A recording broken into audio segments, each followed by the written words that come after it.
In this video, I'm going to show you how to make interlocking letters. Like you can see, the C is under the O and then it's on top of the O. It's pretty simple to do. So I'll type an O and then I will click somewhere else and type a C. And then I'm going to turn this red and I will select it and overlap them, and then I'll enlarge them so you can see what's happening.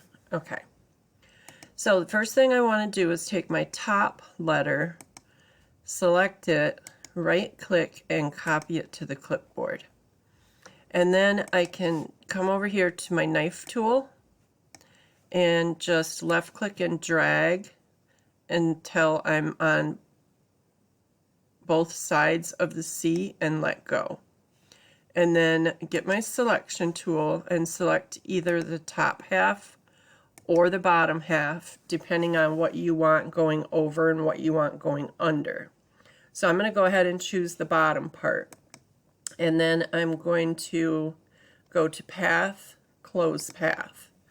And then while this is still selected, hold the Shift key and select the O and go to Path, Back minus Front.